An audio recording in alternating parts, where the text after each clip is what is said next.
All right, so let's get into crypto Twitter today and the new competitor, maybe the incumbent, the challenger, Threads. We're going to break all that down for you. It's going to be a good one. My name is Paul Barron. Welcome back into Tech Path.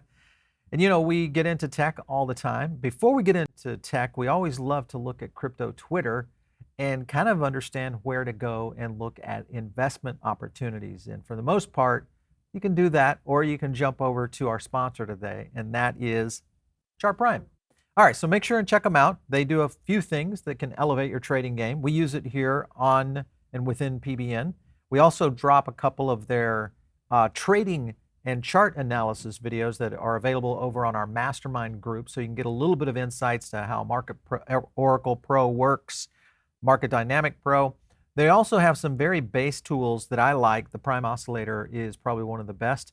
All of this, of course, can help you in your trading environment and looking at new opportunities out there. Make sure and check it out. You'll get a discount down below, and we'll leave a link down there for you guys. All right, so I want to start the show today with a clip from Mark Zuckerberg. So let's go to him first. News today. We are launching Threads, an open and friendly public space for conversations.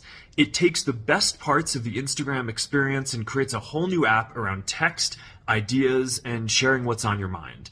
You just sign up with your Instagram account, you have your followers already there, and you can just get into it and get started. And it is available on the App Store now. The people who've tried it out so far, the reactions have been really great. And I am looking forward to the fun journey ahead to turn this into the kind of big and friendly community that I think we all want to see in the world. All right, looking forward to seeing you all over there on Threads. All right, so good for Zuck. I mean, he's definitely made a name for himself, obviously, in the tech world, but now coming into this from an aspect of really growing an app that most likely will get bridged off of Instagram. We'll talk about that in a second. Looking at the top charts, Thread has already accelerated up literally in one day to #1 on the top free apps. That's pretty hard to do. You've got obviously Max, HBO Max there. You've got Instagram right there, even ChatGPT hunkering in the top 5. So this is a good thing. Also, Meta was trending and trending on Threads was trending, I should say, but trending over on Twitter and continuing to hold that at almost 4.1 million tweets. So pretty significant. Let me kind of zoom in on that, guys, to kind of give you an idea of just how powerful this has been. Now, sure, there's been a lot of growth in a very short period of time. We'll talk a little bit about whether or not this makes sense for Meta as a long-term strategy. But I want to get into a couple of clips first of people's reactions. Let's go to the iJustine clip. And I love that this ports over your actual Instagram handle, so you'll have the same handle as your Instagram as you will have on your Threads. So it's super easy to find all of your friends. So the first thing that you'll see is the home feed, and this is where you'll see all of your updates from your friends. Next, you have your search field, which for me, this is populating a bunch of people that I've already been following on Instagram. Now in here, we have our activity. You can see my replies, mentions. So you can also copy a link to these posts, which kind of makes it seem like it's also a mini blogging platform. It could also be a little rival to Medium as well. You can like, you can comment, repost, or you can quote post. I mean, if this isn't basically a Twitter clone that I think that we've all been waiting for, yeah, it is. You can also post photos. I haven't posted any yet, so let's test it out. Okay, posting. We can't edit posts. What if I make a mistake? That, my friends, is Threads. Twitter competition, Twitter killer. All right, so more reactions. That's not just the looking at the influencers. Let's take another look. Meta released a new social media platform overnight that some are calling a Twitter killer. It's called Threads, and it links to your Instagram account. Mark Zuckerberg is saying that 10 million people signed up in just the first 7 hours. If only 1 in 10 Instagram users tries using Threads, it's overtaken Twitter in the blink of an eye. CNET.com senior editor Bridget Carey. With all the changes that have happened to Twitter right now, it's not as useful as it was before. Far from it. It's basically trash. Threads is just one of several competitors taking aim at Twitter. including Mastodon, Blue Sky, launched by Twitter's inventor Jack Dorsey, and Spill, which is positioning itself as the new Black Twitter. And it comes at a convenient time, as you said, because Elon Musk just recently announced the implementation as he said, on a temporary basis of the limit of the number of tweets that people are going to be able to read per user per day. And of course, that has upset many users, but also and mainly advertisers and developers. Right. But for the moment, Threads is still not available for users here in Europe. Why is that? Well, indeed, it did open in the United States and in the UK, but other countries in Europe are still going to have to wait a little bit longer. And the reason why is because Threads intend to harness a lot of personal data, so medical information, purchases, contacts, but also locations, and also sensitive financial information. And of course, that goes against, for instance, the GDPR privacy rules that we have here in the United States and in France, excuse me. And also the other topic is that there's the Digital Markets Act that was just voted in May here in Europe. And this is an antitrust law. And so Mark Zuckerberg wants to see what could be the consequences of that new law on Threads. So that's perhaps also why he's taking a little bit more time. All right, so it appears that we are back into the siloed systems of social media once again, into the throes of what we thought we had already achieved in getting more openness. To talk about data a little bit, this was a tweet from Jack, of course, one of the co-founders of Twitter, formerly Odeo. And his statement was pretty straightforward here. Hey, listen, all your threads are and belong to us. And of course, this comes in from what exactly and what is linked to you. Granted, when you look at Blue Sky, it has a lot of the same things, doesn't have some of the things like financial info, but just to be aware, guys, when you are on these centralized social media platforms, this is what you're giving up. This is exactly where it's going. Now, I do think that there's an opportunity out there for a Web3 social media platform. It's just too early. All right, so here was a tweet just kind of showing some of the broken problems of Twitter in general. And being able to search, and if you guys have ever tried to do this within Twitter and find yourself or your feed hijacked, Coinbase was trending the other day, and it was all due to an NFT drop that was occurring. This is a big problem that happens on Twitter. Also, we've started to see a lot of struggles on being able to upload videos, even from our own process of using Twitter. Then you have the scenario of the rate limit. The rate limit is a big deal because of potential advertisers getting exposure. All those kind of things play into this.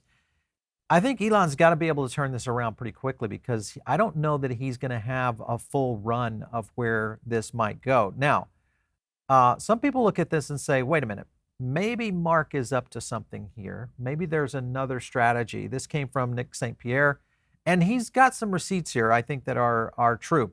What Meta doesn't want you to remember is that they already shut down Threads back in December 2021 after shutting down another standalone app called Direct. I don't know if you guys remember that.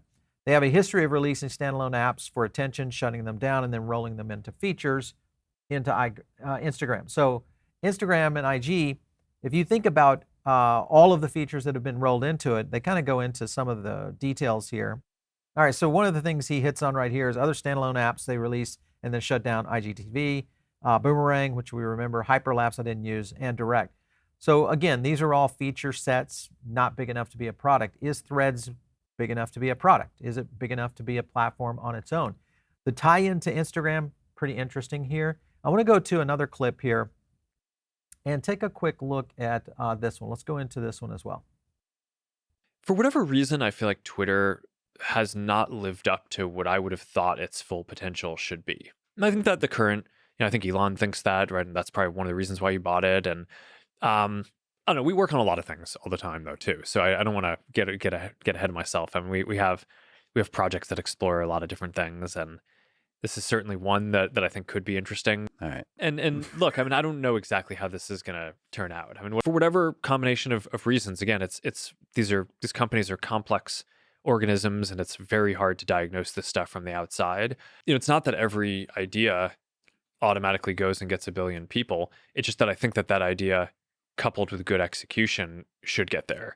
We kind of plateaued early on, and it wasn't clear that we were ever going to reach 100 million people on Facebook. And then we got really good at dialing in internationalization and helping the service grow in different countries. And that was like a whole competence that we needed to develop. And that was one of the things that made me feel like, hey, if if Instagram joined us early on, then I felt like we could help grow that quickly. And same with WhatsApp. And I think that that's sort of been a core competence that we've developed and been able to execute on. And others have too, right? I mean, ByteDance obviously have done a very good job with TikTok and have reached more than 1 billion people there.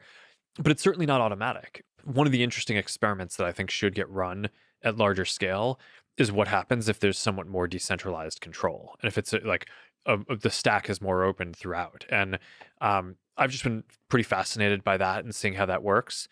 But I don't know. I think that is a good model. I think it puts more power in individuals' hands, and there are a lot of benefits of it if you can make it happen.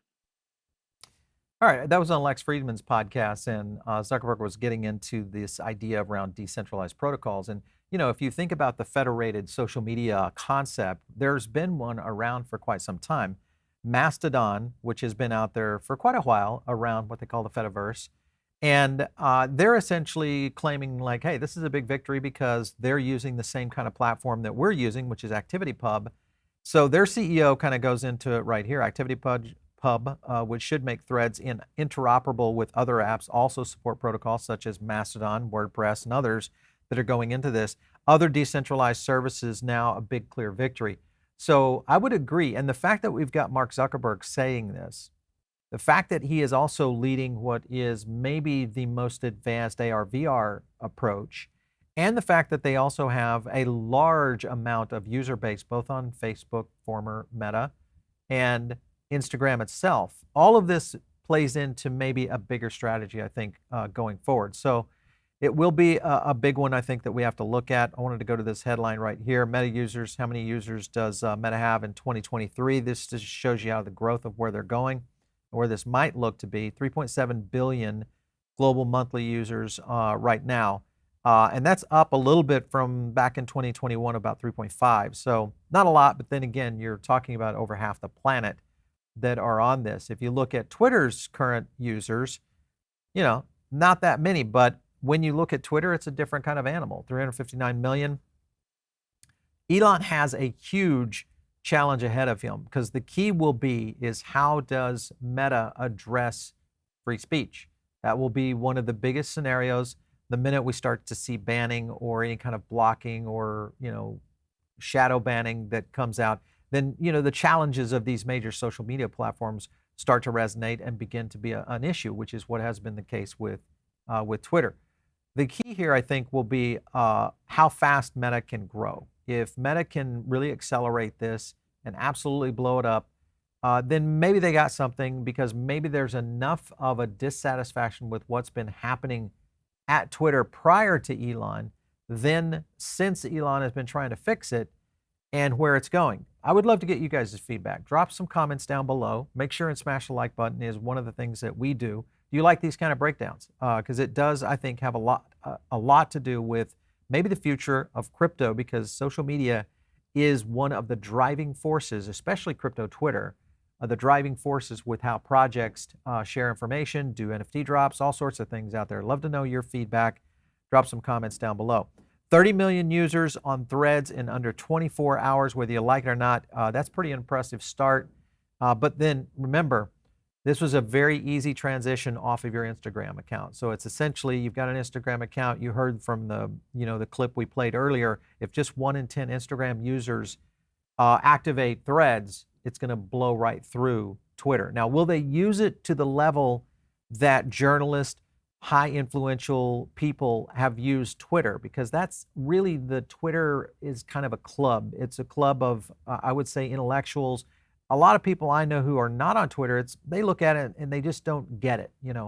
That'll be the question mark for conversation. Can Threads get there much like Twitter has, or is Threads a different animal? Love to get your feedback on what you guys think, because it's a little different, and how they play it out will be very interesting, because visual, I think, will be a big part of this, and obviously Instagram has a big part of that.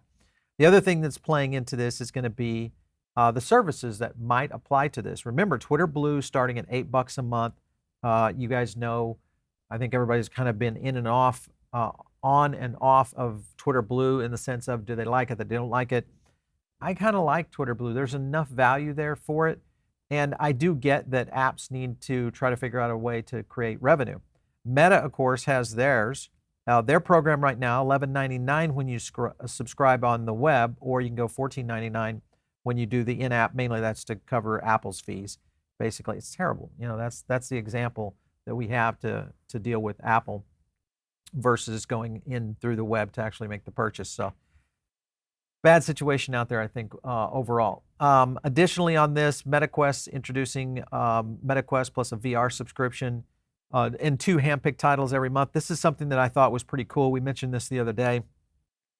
For $8 a month, I think this is really reasonable.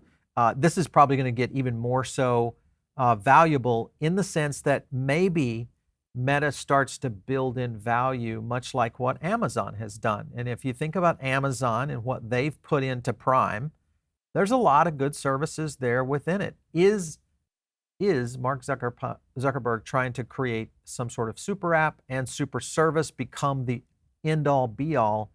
I think everybody is kind of pointing in that direction. The one thing that Zuck has over Elon, and that is numbers. Numbers are and will, I think, really make the difference here in terms of adoption and just the amount of ramp up. The challenge that Zuckerberg will face is in the EU, where there has been a lot of GDPR scenarios playing out for Meta and how they do that. This needs to be a global platform. I think Twitter most likely will not go away, but it will be one that I think is going to start to get weighed out on how and what kind of efforts and resources get put out there for sure. But let's don't forget that there's a lot of transition, because even with Amazon, you think of NFTs, that could also come back into play with Meta.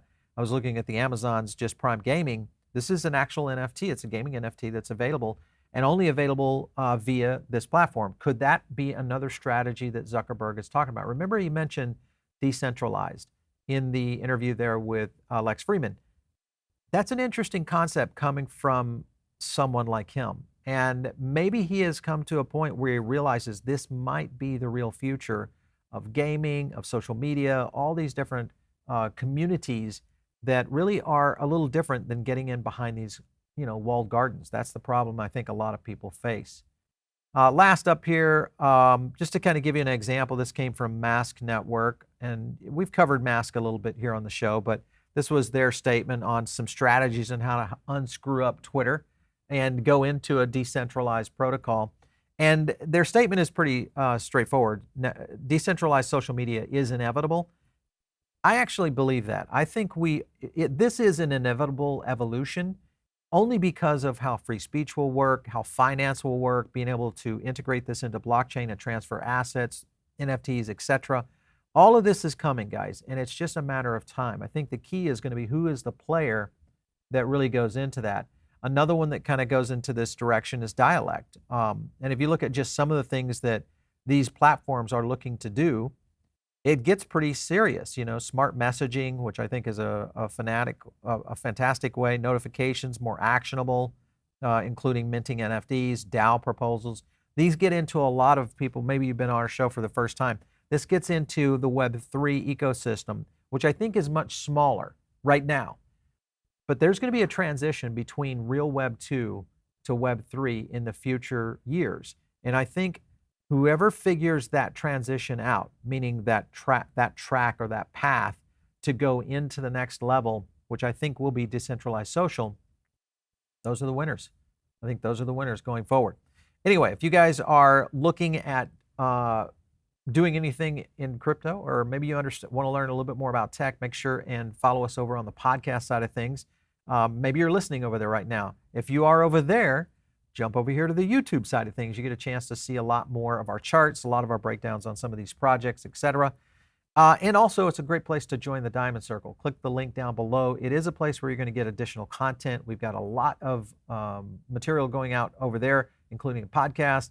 We do additional audio casts that are just little quick bits on things that I see in the market, and even sometimes some of our own investing strategies. So make sure and just click the link down below. Of course, if you guys want to follow me out there on Threads, it's just @PaulBaron.